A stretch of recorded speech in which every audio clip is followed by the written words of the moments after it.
오늘 우리는 바울이 로마 변두리의 사구리의 헛간에서 가택 연금 상태에서 그때 있었을 때 일어난 일을 우리가 보고 있습니다. 바울이 뭐 특별하게 한 일은 없고요. 제일 먼저 한 것은 유대인 어떤 지도자들, 그러니까 거기에서 존경받는 분들을 먼저 초청했고, 그 다음 또 다른 사람들이 함께 몰려와서 아침부터 저녁까지 하나님의 말씀을 전한 이야기를 보고 있습니다. 그러니까 이른 아침부터 저녁까지 구약 성경을 근거해서 하나님의 말씀을 전하는데, 그 이후의 결과가 두 가지로 나옵니다. 어떤 사람은 믿는 사람도 있고 믿지 않는 사람도 있다. 두 가지로 이야기를 하고 있습니다. 자, 오늘 우리가 주목하려고 하는 것은 25절에 보면 서로 맞지 아니하여 하는 이 단어입니다. 여기 보면 서로 맞지 않았다. 무엇이 맞지 아니했다는 것인가, 이런 의문을 갖게 되죠. 그들 사이에 복음을 듣고 나서 도대체 무슨 일이 있었느냐는 겁니다. 자, 믿게 된 사람과 불신하는 사람 사이에 서로 어떤 논쟁이나 의견 다툼이 있었다는 이야기인가, 이런 것을 보게 되죠. 여러분, 무엇이 맞지 않았을까요? 자, 어떤 면에서 보면 이건 굉장히 사소한 행동처럼 보이기도 합니다. 그런데 성경에 왜 이런 것을 기록해 놨을까요? 우리는 어떤 특별한 보고서를 낼 때에, 공적인 보고서를 낼 때에 아무 말이나 쓰지 않잖아요. 특별히 성경은 더하지요. 성경에 이런 표현이 있다는 것은 굉장히 중요하기 때문에 넣었다는 것은 분명합니다.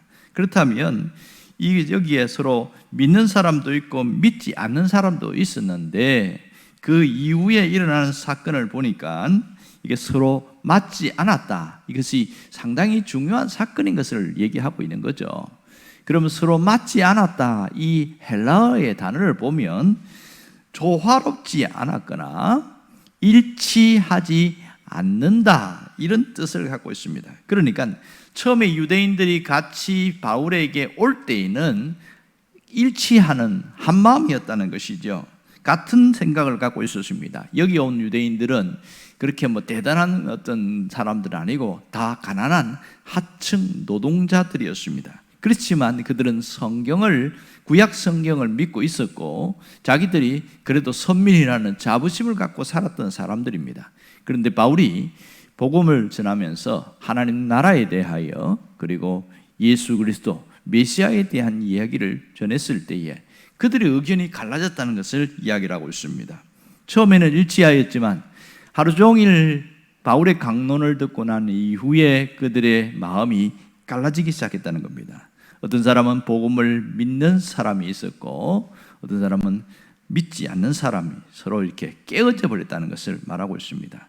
그래서 여기서 보면 서로 흩어졌다, 서로 갈라져서 흩어졌다, 이렇게 말합니다. 여기 흩어졌다는 것은 각각 뿔뿔이 자기 집으로 갔다, 그런 의미만 갖고 있는 게 아니고요.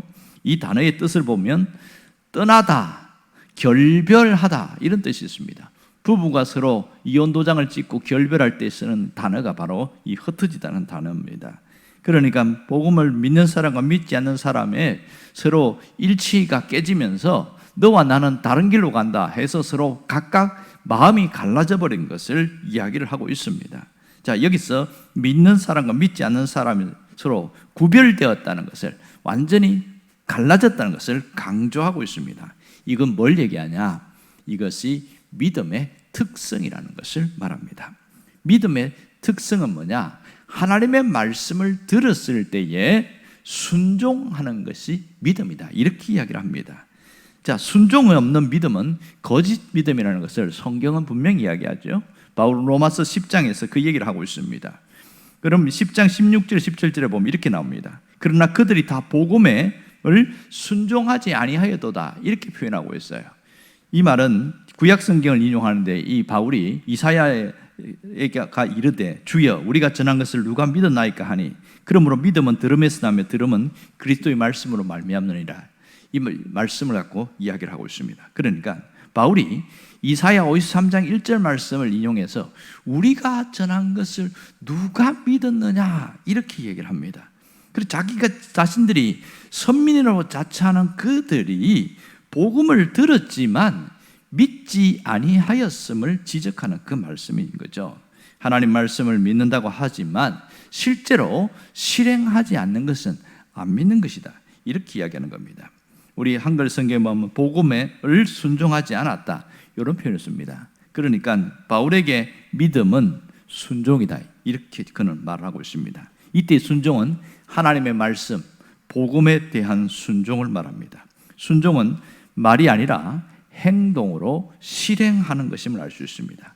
행동에 실행이 없는 믿음, 삶의 실행이 수반되지 않는 믿음은 그건 가짜다, 그렇게 얘기를 하고 있는 것이죠. 여기서 그래서 바울이 뭐라고 하냐면 믿음은 들음에서 나며 들음은 그리스도의 말씀으로 말미암느니라, 이런 얘기를 하고 있습니다. 믿음은 들음에서 시작된다. 내 귀가 들는 데서 거기서 시작된다, 그 얘기를 하고 있습니다. 자, 믿음은 들음에서 난다, 이렇게 할 때에 듣는다는 게 두 가지 의미가 있는 거 아시죠?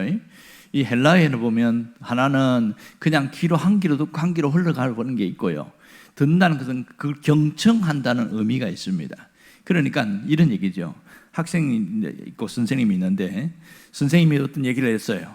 그 두 가지로 갈라지잖아요. 그런데 어떻게 이야기하냐면 저 아이는 선생님의 말을 참 잘 듣는다, 그 말할 때는 청력이 좋다, 이렇게 말하지 않습니다. 선생님이 하는 말을 듣고 그대로 다 실천한다, 그런 뜻이거든요. 그러니까 믿음은 들음에서 나고 할 때에, 들음은 그리스도의 말씀이라고 했는데 이때 들음에서 난다는 것은, 믿음은 뭐냐? 하나님의 말씀이 내게 주었을 때에 잘 실천하는 것, 이것을 말합니다. 여기서 말하면 청력이 좋은 것을 말하는 게 아니라 이 경청하는 것, 그대로 따라하는 것을 믿음이라고 합니다. 결국 여기서 우리가 중요한 것을 발견할 수가 있습니다.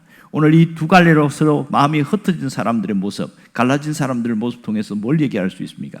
믿음이라는 것은 단순히 듣는 것으로 끝나는 것이 아니라 믿음은 순종과 연결되어 있는 것이 진정한 믿음이다, 이걸 얘기하고 있습니다. 그러니까 믿음과 순종은 동전의 양면과 같아서 뗄래야 뗄 수 없는 관계라는 것이지요. 믿음이 있는 곳에는 순종이 있고, 복음을 듣고 믿음을 가진 사람들은 반드시 행동으로 움직이는 순종이 있더라, 그 얘기를 하고 있습니다. 그런데요, 많은 분들이 믿음에 대해서 잘못 이해하는 경우가 굉장히 많습니다. 믿음이 좋은 사람, 그렇지 못한 사람은 어떻게 구분하는 줄 아세요?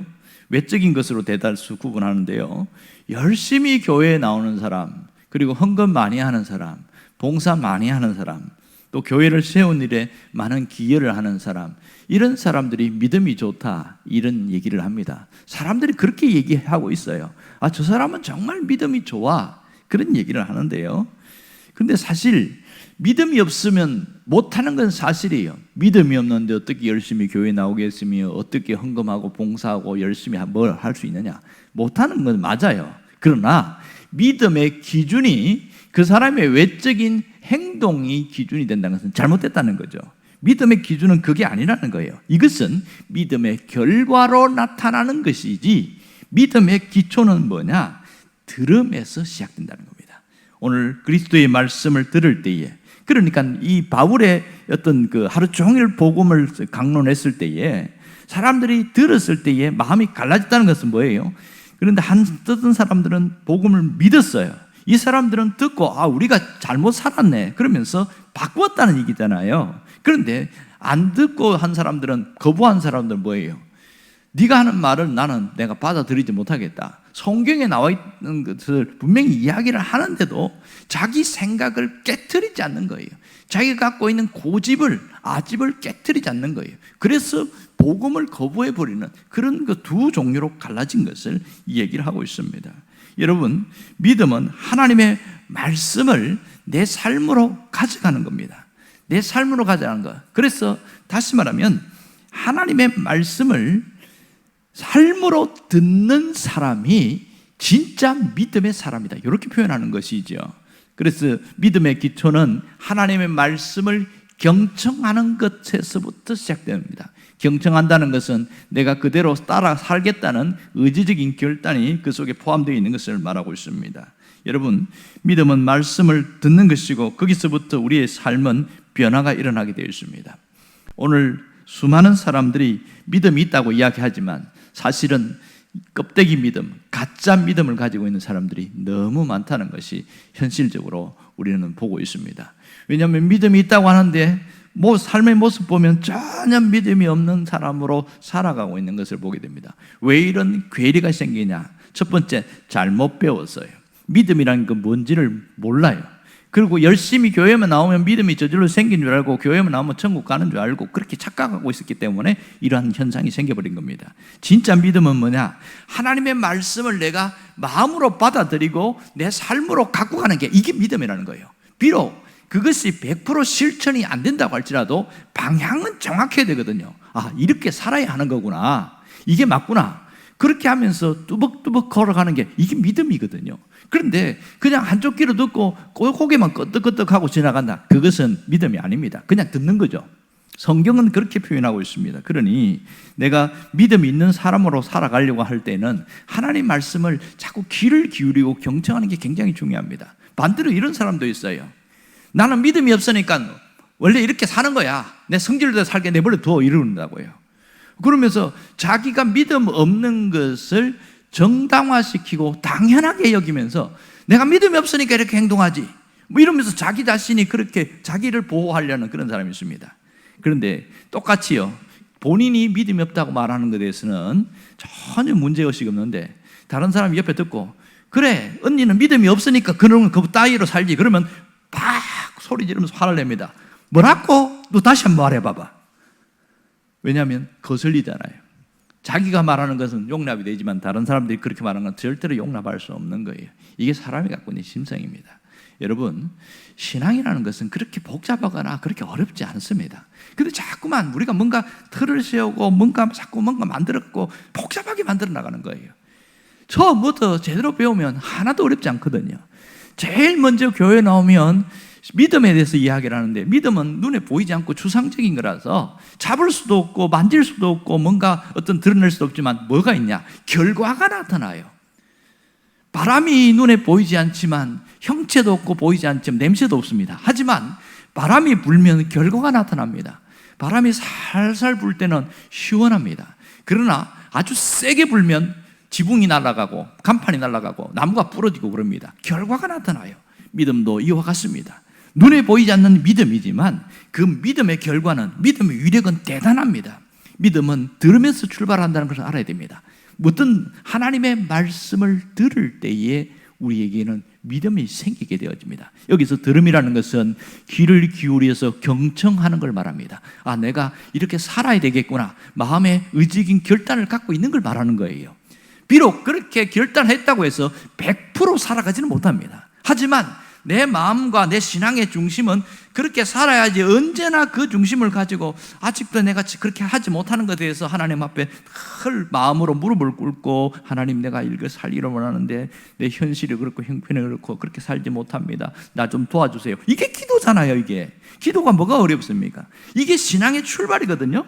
그리고 나서 위력이 있는 믿음, 능력이 있는 믿음은 어떻게 나타나느냐? 그 믿음이 쌓이고 훈련되어져서 하나님의 능력으로 나타나는 경우가 대부분이고요. 또 하나는 믿음의 은사라는 게 있습니다. 하나님이 부어주시는 선물이 은사잖아요.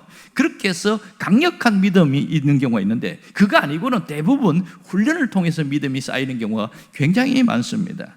여러분, 유명한 피아니스트 중에 지금 원로로 있는 분인데 윤미경 교수님이 있습니다. 한양대학교에서 가르쳤었는데 그분이 신앙이면서 그런 얘기를 하는 거예요. 자기가 피아노를 전공을 했고 가르치는데 이 피아노를 연습하는 것과 믿음 생활은 어떤 비슷한 게 굉장히 많다, 그런 얘기를 한 적이 있어요. 그러니까 손가락이 보면 이 엄지손가락이 가장 힘이 세거든요. 그 다음 두 번째 검지가 세요. 가장 약한 게 새끼손가락입니다. 그런데 피아노를 치는 사람은 힘이 세다고 해서 다 같이 힘을 주면 제대로 피아노를 칠 수가 없다는 거예요.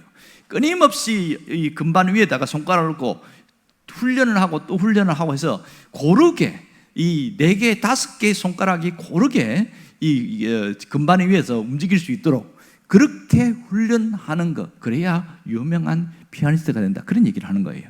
그러면서 이분이 뭐라고 그러냐면 신앙생활도 똑같습니다, 이렇게 얘기합니다. 신앙생활 하는데 어떤 것은 잘하고 어떤 것은 못하고 그렇게 하는데 자기 자신의 모든 것이 이게 다 훈련을 통해서 되어지는데, 그걸 훈련하지 않은 사람은 자기의 어떤 혈기가 드러나고 자기의 교만이 드러나고 욕심이 드러나고 이렇다는 거예요. 그걸 조절하고 훈련하는 게 뭐냐? 예수님 안에 머무는 거다, 이런 쉽게 이야기하는 거예요. 예수님 안에 머무는 게 뭐예요? 이 주님이 나의 주인이십니다. 그리고 나는 죽은 자입니다. 그리스도 안에서 나는 죽은 자입니다. 이렇게 고백하면서 철저하게 자기를 부인하고 자기를 복종시키는 것, 이게 예수님 안에 머문다는 거예요. 그러니까 신앙생활이 처음부터 어렵게 본 사람은 죽을 때까지 어렵게 살아간다는 거예요. 신앙생활을 너무 어렵게 한다는 거예요. 그런데 진짜 제대로 배운 사람은 신앙 안에서 자유가 있다는 거예요. 예수를 제대로 믿으면 믿을수록 어떤 틀에 갇힌 삶이 아니라 자유함을 누리고 행복하다는 거예요. 야, 내가 예수 믿으니까 참 좋다, 이런 마음이 있다는 거예요. 왜요? 처음부터 제대로 믿었기 때문에 그렇습니다. 오늘은 믿음에 대한 이야기를 하고 있습니다. 믿음의 출발은 듣는 것입니다. 그것은 내가 하나님의 말씀을 경청하는 것, 내가 그렇게 살아가겠다고 마음에 초점을 맞추고 그렇게 하는 것이 믿음의 시작입니다. 그리고 그 믿음이 성숙되어지는 것은 훈련을 통해서 되어지는 겁니다. 자기를 죽이는 훈련이 어디서 나옵니까? 내가 주님 안에 머물러 있는 것이죠. 주님이 나의 주인이라고 끊임없이 고백하면서 주님 앞에 물어보고 주님이 어떻게 원하시는가? 아, 이건 예수님이 별로 안 좋아할 것 같은데, 그래서 내가 참으려고 하고, 그게 훈련인 거예요. 이게. 그게 처음부터 100까지 다 잘할 수는 없죠. 하지만 방향이 정확하면요, 시간이 가면 갈수록 이 사람은 믿음이 좋아지게 되어 있습니다. 정말 달라지게 되어 있어요. 그러니까 처음 담추를 잘 꿰고 나가는 것이 대단히 중요합니다. 여러분, 오늘 우리가 기빈초청 축제를 하고 있는데, 만일 여러분들이 이제 설교를 들으면서 아, 내가 누군가를 초청해야 되겠다, 그러고 나서 움직이고 있어요. 그러면 여러 가지 믿음 생활에 여러 가지가 있지만, 오늘 전도에 대한 부분만 생각해서 내가 하고 있다, 이러면 이 사람 뭐 하는 거예요? 믿음의 실천이 있는 거잖아요. 그만큼 잘하고 있는 거잖아요. 그러니까 얼마나 하나님 볼 때 귀하게 여기겠어요. 우리는 모든 것을 다 잘할 수는 없는 거예요. 하지만 한 부분 한 부분 하나님이 원하는 대로 하려고 하는 거 몸부림 통해서도 보면 주님이 그걸 굉장히 기뻐하신다는 겁니다. 주님이 여러분의 믿음을 귀하게 보시고, 그 믿음이 또 이제 어떤 용광로 속에 한번 왔다 갔다 하면 아주 순금 같은 강력한 믿음이 또 되어지기도 합니다. 믿음이라는 것은 이런 훈련, 재련의 과정이 있음을 꼭 기억한다면 우리는 갈수록 믿음이 견고해지고 믿음의 사람으로 거듭나게 될 겁니다. 오늘도 여러분이 믿음의 사람으로 세워지기를 간절히 바랍니다. 기도하겠습니다.